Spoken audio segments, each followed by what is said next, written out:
NATO member states should return to Cold War-era defense budgets to spend at least 3% of GDP on security, the Alliance Secretary-General believes. Mark Rutte says that the new target should be reached by 2030 because of the growing threat of Russian aggression. Meanwhile, the Financial Times writes the members of the US President-elect's team told European officials about Donald Trump's demand to increase defense spending on NATO allies to 5% of GDP. The final decision is likely to be made as early as 2025 after discussions, the Greek Prime Minister has suggested.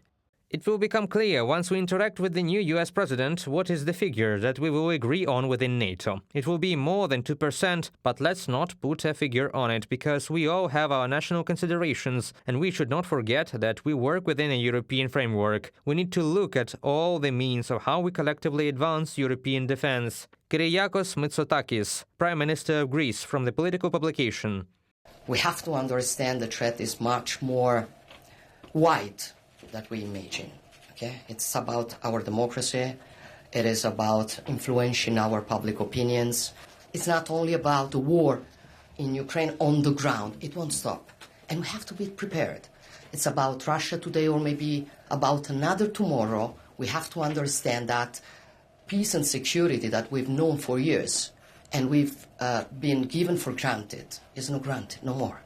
The aggressor country's neighbors are the most active in urging the security enhancement. The Finnish Defense Ministry's report calls for the modernization of air and naval forces and the integration of North Atlantic Alliance forces. He is convinced that Russia has moved to a more open, unpredictable and long-term confrontation with the West. Therefore, European defense must be reinforced by any means possible, believes the Prime Minister of Finland. On the security situation in the north, I have stressed over and over again the fact that Finland has 1,340 kilometers long border with Russia, which is an external EU and NATO border. It's longer than the road from Brussels to Rome. Securing that border and responding to challenges such as instrumentalized migration is an existential question for Finland and for other EU members and NATO allies. The Russian Federation may attack NATO states before 2030, German Defense Minister Boris Pistorius believes. Earlier, the Swedish Defense Minister and the Commander-in-Chief of the country's army stated about this threat, according to Newsweek. The Estonian Foreign Intelligence Service also believed that NATO could face, quote-unquote, a massive Soviet-type army in a few years. Bordering the Federation, Estonia and Latvia have signed an agreement with Lithuania to strengthen land borders with Russia and Belarus.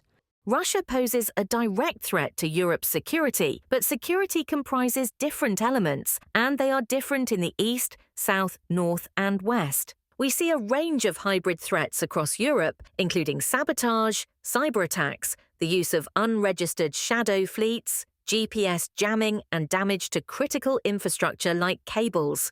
Kaja Kallas, EU High Representative for Foreign Affairs and Security Policy from Weil publication. The Kremlin is already preparing the ground for a possible attack, analysts at Foreign Affairs believe. In their opinion, this is confirmed by the scale of Russia's hybrid aggression in Europe and Moscow's cooperation with North Korea and Iran. Reported by Alexandra Zaslavets, Larissa Petruk, UATV News.